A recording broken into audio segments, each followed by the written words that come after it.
എല്ലാം കഴിഞ്ഞപ്പോൾ സ്വാഭാവികമായി ഞാൻ പരസ്യമായി തന്നെ പറഞ്ഞിട്ടുണ്ടല്ലോ, ശ്രീ ഉമ്മൻചാണ്ടിയെ അവിടെയും വ്യക്തിഗതമായിട്ടല്ല, ഞാനാണ് ഏറ്റവും കൂടുതൽ ആ സമയത്ത് ചർച്ചകളിൽ പങ്കെടുത്തത്. അതെ അതെ വ്യക്തിഗതമായിട്ടുള്ള ആക്ഷേപമായിരുന്നില്ല.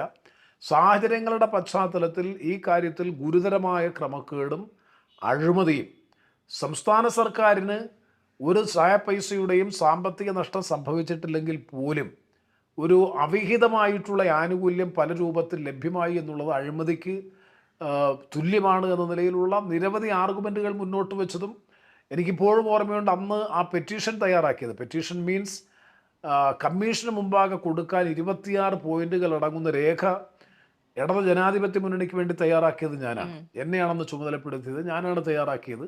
അതെല്ലാം സബ്സ്റ്റാൻഷിയേറ്റ് ചെയ്തുകൊണ്ടുള്ള ആ സാഹചര്യ തെളിവുകളുടെ പശ്ചാത്തലത്തിലാണ് അത് തയ്യാറാക്കി കൊടുത്തത്. അത് ഒരു ഉത്തമ ബോധ്യത്തിൻ്റെ അടിസ്ഥാനത്തിലാണ് ചെയ്തത്. പക്ഷേ നമുക്ക് പിന്നീടുണ്ടായിട്ടുള്ള സംഭവവികാസങ്ങൾ, ഇപ്പോൾ ഉണ്ടായിട്ടുള്ള സോളാർ കേസുമായി ബന്ധപ്പെട്ട് പിന്നീട് വന്ന വെളിപ്പെടുത്തലുകളൊക്കെ അദ്ദേഹം പൂർണ്ണമായും നിരപരാധിയായിരുന്നു എന്ന് ബോധ്യം വന്നപ്പോൾ ഞാൻ അദ്ദേഹത്തോട് പറഞ്ഞിട്ടുണ്ട്, നേരിട്ട് കണ്ട് പരസ്യമായി സംസാരിച്ചിട്ടുണ്ട്. പൊതുയോഗത്തിൽ പറഞ്ഞിട്ടുണ്ട്, പത്രസമ്മേളനത്തിൽ പറഞ്ഞിട്ടുണ്ട്.